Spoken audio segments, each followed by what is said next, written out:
Buenos días, hoy es jueves, esto es Lifters. Hoy ya sabéis lo que toca preguntas y respuestas, las preguntas que me mandáis a través de Instagram, de ivyamazares.com, y tengo unas pocas de ellas seleccionadas. Ya sabéis que poco a poco los jueves voy respondiendo estas preguntas de manera más directa, de manera un poco más personal. Así que sin más, comenzamos. Ya sabéis que en ivyamazares.com podéis dejar vuestra pregunta, también en redes sociales, donde queráis, da igual. Al final, de una forma u otra, la voy a responder. Empezamos el episodio de hoy con Noé, que nos dice: Hola Iván, felicidades por los podcasts. Te escucho cada día. Mi pregunta es si crees que ejercicios como la sentadilla o peso muerto son obligatorios. No me gusta demasiado y quería saber alternativas que podía utilizar. Alternativas hay muchas, o sea, ningún ejercicio es obligatorio. Ni una sentadilla, ni un peso muerto, ni un press de banca, ni unas dominadas, ni nada. Podemos hacer el ejercicio que nos guste y realmente que trabaje esa zona en concreto. De hecho, el otro día subí a Instagram una infografía en la cual hablaba un poco acerca de la selección de ejercicios y qué debíamos de tener en cuenta, sobre todo para hacer una buena selección. O sea, al final son pocas cosas las que deberíamos de ver, pero son cosas muy muy importantes. Sobre todo que trabaje la zona que queremos en concreto. Por ejemplo, una sentadilla trabaja los cuádriceps, pero tenemos que elegir una alternativa que también trabaje esa zona. No podemos decir, vale, una sentadilla pues por unas extensiones de cuádriceps. Vale, es un ejercicio analítico y no tiene nada que ver con el ejercicio complejo que es una sentadilla. Entonces, en este sentido, ¿qué podríamos hacer? Pues una sentadilla haka, tendríamos una sentadilla búlgara, tendríamos, por ejemplo, también ejercicios un poco más analíticos como unas zancadas, que no son analíticos como tal, pero bueno, son un poco diferentes. Entonces, en este sentido, tendríamos muchas alternativas. Y al peso muerto igual. O sea, yo, por ejemplo, el peso muerto convencional hace muchísimos meses que no le hago, principalmente por una lesión que tuve, y hago peso muerto rumano, que es una alternativa que me gusta muchísimo, progreso además muy muy bien en ella y se la suelo recomendar a personas que lo que buscan es hipertrofia, o sea, no se centran tanto en la ganancia de fuerza máxima, sino simplemente quieren desarrollar masa muscular. Y para eso, el peso muerto rumano a mí me parece una mejor opción. Así que, como digo, alternativas hay muchas, simplemente es probar y lo que más nos guste, pues lo adaptamos al entrenamiento que llevamos actualmente y para adelante. O sea, es muy muy fácil, Noé. Así que muchas gracias, sobre todo por escucharme cada día, de verdad, muchas gracias. Nos vamos ahora con Rubén, que nos dice: Hola, soy un poco nuevo en este mundillo y tengo la intención de hacer mi primer volumen. Anteriormente he definido sin mucho éxito. Mi metabolismo es de unas 1750 a 1800 calorías. ¿Cuántas calorías debería meter al día para hacer crecer mi músculo sin aumentar excesivamente mi porcentaje de grasa? Muchas gracias. Pues a ver, es una pregunta bastante amplia, o sea, debería de estudiar tu caso mucho más a fondo. De todas formas, me dices que tienes un metabolismo de unas 1750 a 1800 calorías. Eso es bastante poco, ¿vale? En principio, cuando nos planteamos hacer un volumen, las calorías hay que elevarlas bastante. No quiero decir que mucho, porque efectivamente no vamos a querer ganar mucha grasa. ¿Para qué? Luego para perderla no tiene ningún sentido. Además, el volumen se puede hacer muy muy bien si realmente elegimos bien las calorías que queremos consumir. Entonces, en ese sentido, deberíamos ver más o menos las calorías de las que partimos, una normocalórica. Si sabemos muy bien las calorías de mantenimiento, a partir de ahí hacer un pequeño superávit y semana a semana ir retocando. ¿Que subimos una semana? Pues más o menos lo dejamos. ¿Que estamos subiendo demasiado? Lo bajamos otra vez. ¿Que llevamos igual 3 semanas y nos mantenemos en el peso? Bueno, pues toca subir un poco las calorías. Eso es ir retocando poco a poco. Claro, me comentas también que cuántas calorías deberías de meter al día para hacer crecer tus músculos. Bueno, pues principalmente, como te comento, deberías de calcular tus calorías de mantenimiento. Pero eso es muy sencillo porque al final tenemos aplicaciones que nos van a decir más o menos las calorías por dónde andan. Pero claro, imaginémonos que a mí me dicen que tengo 2500 de mantenimiento. Yo sé que no es así porque ahora mismo lo sé. Pero realmente una persona que empiece no lo va a saber. ¿Qué puede hacer? Pues simplemente fiarse, hacer unas cuantas semanas con esas calorías y va a ver que no sube, que básicamente la báscula se mantiene el mismo peso o incluso que baja de peso, con lo cual, ¿qué quiere decir? Que nuestras calorías de mantenimiento son más altas. Empezamos a subir, poco a poco vemos que el peso se va manteniendo e incluso va subiendo un poco a poco. Eso con el paso del tiempo al final lo vamos ajustando y ya tenemos las calorías de mantenimiento. Por lo tanto, no existe una fórmula mágica, matemática, que nos diga las calorías que tenemos que consumir cada día. Esto va dependiendo mucho de cada persona y por lo tanto tenemos un poco al principio que hacer prueba, ensayo, error y al final ver qué es lo que más se adapta a nosotros. Por ejemplo, en mi caso en particular suelen ser unas 3000 calorías de mantenimiento. Claro, si yo me fiara básicamente por una aplicación de estas, igual me decía que eran unas 2.500 o por ahí y que para hacer volumen tendría que consumir unas 2.800. Algo que no tiene mucho sentido en mi caso en particular y posiblemente en el tuyo seguramente tampoco, porque al final son fórmulas que no se adaptan a todo el mundo igual. Así que tendrías que verlo en tu caso en particular, adaptarlo un poco y en unas 4 semanas, 5 semanas, pues posiblemente ya más o menos sepas las calorías de mantenimiento. A partir de ahí súbelas un poco y vete variando con el paso de las semanas, ajustándolo un poco según vaya subiendo, bajando, manteniéndote. Así que eso, acompáñalo luego de un entrenamiento eficiente, porque las calorías poco van a hacer si realmente entrenamos mal.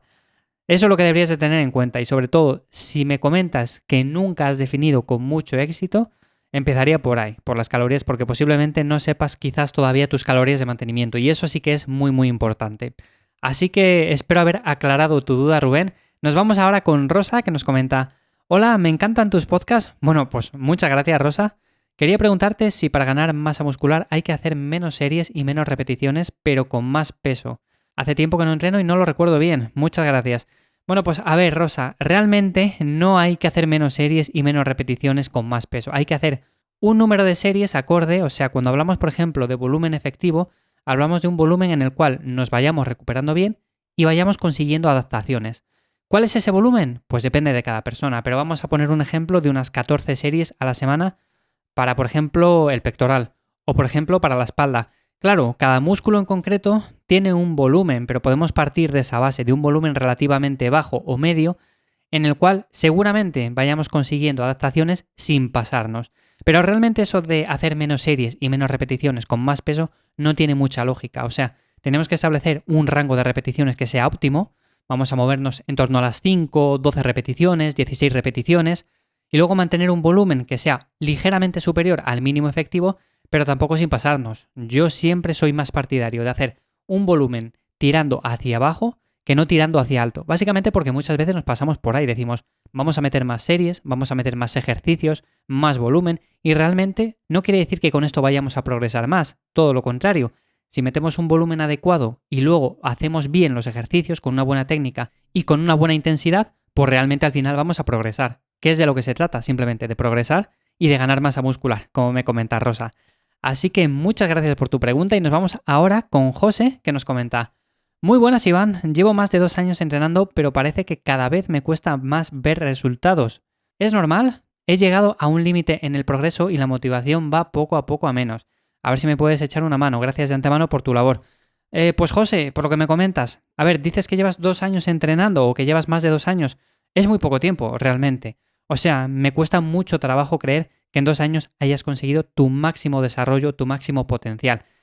¿Por qué digo esto? Porque hay muchas personas que llevan 10 años entrenando y siguen progresando. No quiere decir que hayan hecho las cosas mal, simplemente al final progresamos muy poco, realmente no se puede comparar con lo que progresábamos en un principio, pero seguimos progresando, seguimos ganando masa muscular muy muy poco, pero en 2 años es muy muy poco tiempo. O sea, realmente esto no lo podemos plantear cuando llevamos 15 años entrenando. Es decir, vale, ya no gano más masa muscular, ya no estoy progresando, estoy simplemente intentando mantener lo que he ganado a lo largo de tantos años entrenando. Pero en 2 años yo revisaría la rutina de entrenamiento, revisaría el volumen que estoy haciendo, los ejercicios que estoy metiendo, porque posiblemente quizás no sean los adecuados para tu objetivo. Muchas veces elegimos los ejercicios mal, elegimos ejercicios que no se adaptan a nosotros. Hay muchas variantes. De hecho, para cada grupo muscular tenemos multitud de ejercicios. O sea, no significa que tengamos que hacer, por ejemplo, un remo con barra para la espalda. O sea, tenemos muchas alternativas. Entonces, en ese sentido, intenta elegir ejercicios que se adapten bien a ti. Que sobre todo progreses en ellos a corto o medio plazo. Y sobre todo, intenta adaptar la rutina. No hace falta pasarse con el volumen de entrenamiento, que muchas veces no vemos resultados por eso. Como la comentaba Rosa, al final no consiste tampoco en hacer menos, consiste simplemente en hacer lo necesario, con lo cual vayamos progresando poco a poco. Y al final también depende mucho del tipo de progresión que llevemos, porque muchas veces nos liamos la manta a la cabeza con progresiones súper complicadas y realmente con una progresión lineal en la cual vayamos aumentando poco a poco el peso o poco a poco las repeticiones que vamos haciendo, es más que suficiente. Por ejemplo, si mueves un peso una semana y a la semana siguiente mueves ese mismo peso pero haces una repetición más, eso significa progreso. Y realmente no es muy complicado de llevar a cabo. Claro, si intentamos mover mucho más peso que la semana anterior, ahí sí que es más difícil. Pero por ejemplo, podemos utilizar ciertas herramientas como discos fraccionados, que hablé de ellos en Cuaderno de Entrenamiento, si no recuerdo mal. Os voy a dejar en las notas del episodio un artículo en el cual hablé de esta herramienta en ivyamazares.com y es muy muy interesante que la utilicéis sobre todo para progresar a largo plazo. Yo la utilizo muchísimo y de esa manera parece que es una tontería, que vas aumentando poco a poco, pero realmente el meter medio kilo más semana a semana, al final han pasado 8 semanas y has metido igual 2 kilos o 3 kilos más. Y eso significa progreso. Y a lo largo de un año significa mucho progreso. Así que por lo tanto eso, revísalo todo esto bien porque posiblemente en 2 años me cuesta mucho trabajo creer que hayas llegado a tu máximo potencial, tanto en rendimiento como en cargas que mueves en los diferentes ejercicios y todo eso. Así que muchas gracias, José. Y nos vamos por último con Carlos, que nos dice: ¿qué tal, Iván? Actualmente entreno calistenia 3 días y fuerza 2. Mi objetivo es ganar músculo y definir, pero no consigo llegar al punto que me he propuesto. ¿Crees que estas dos disciplinas se pueden mezclar o me centro primero en ganar fuerza? Un saludo. Pues a ver, realmente, si lo que estás buscando es definir y encima ganar músculo, lo primero que lo tienes complicado, porque las dos cosas a la vez es muy muy difícil. Realmente solo se puede dar cuando somos muy novatos, cuando venimos de un sobrepeso y nunca hemos entrenado, o casos muy muy similares. Pero realmente ganar músculo a la vez que estamos perdiendo grasa es complicado, o sea, es casi casi imposible. Por lo tanto, yo me centraría en una de las dos cosas, o ganar músculo o definir en un principio, y luego ya hacer la otra. Pero claro, me dices que haces dos tipos de disciplinas diferentes. Haces calistenia y haces entrenamiento de fuerza. Y al entrenamiento de fuerza le das menos prioridad. Le dejas como un poco de lado porque haces simplemente 2 días. Claro, en ese sentido yo te recomendaría tirar más por el entrenamiento de fuerza. Por una razón muy sencilla, básicamente porque vamos a ganar más músculo y realmente cuando vayamos a definir nos va a ayudar a mantener ese músculo mucho mejor que la calistenia. Entonces yo tiraría mucho más por ahí. Ahora bien, ¿que te gusta mucho más la calistenia? ¿Que lo prefieres? ¿Que realmente disfrutas mucho más esta práctica deportiva? Bueno, pues al final tira por la calistenia, no vas a desarrollar tanta masa muscular y claro, al final tienes que ver el factor limitante en este sentido, que es que si vas a definir haciendo simplemente calistenia y dejando un poco más de lado la fuerza, pues posiblemente igual pierdas un poco más de masa muscular. Pero claro, si eres una persona avanzada en calistenia, hay ejercicios que realmente son muy duros, muy complicados y realmente también nos van a ayudar a mantener esa masa muscular. Así que va a depender mucho también de tu nivel. Hay gente que hace calistenia y es muy muy pro, o sea, hace realmente virguerías en las barras. Y sin embargo, claro, hay personas que son un poco más principiantes y basan simplemente sus entrenamientos en esto. Ahí yo lo acompañaría un poco más de entrenamiento de fuerza, porque además nos va a ayudar en esta otra disciplina. Así que eso sería muy importante. Pero como digo, estas dos disciplinas se pueden mezclar sin ningún tipo de problema, simplemente deberíamos de ver un poco la prioridad y lo que más nos gusta. Si en tu caso la calistenia, pues tira por ahí y ya está, aunque no ganes tanto músculo, no va a pasar nada. Pero claro, tiene el factor ese, que cuando vayamos a definir, quizás si somos demasiado novatos, pues posiblemente perdamos un poco más de masa muscular que no si entrenamos fuerza y la entrenamos de manera intensa. Como digo, es un tema que da para mucho, así que lo seguiré hablando en siguientes episodios. Si os interesa esto de la calistenia, la fuerza, mezclar distintas disciplinas deportivas, bueno, pues al final dedico un episodio en concreto a hablar acerca de esto. Y sin más, Carlos, muchas gracias por tu pregunta. Nos escuchamos ya el lunes de nuevo en un nuevo episodio de Lifter. Muchísimas gracias a todos por las preguntas, de verdad. Muchísimas gracias por estar ahí un día más, por vuestros me gusta, comentarios, de verdad, por todo el apoyo que me estáis dando a través de redes sociales con este podcast.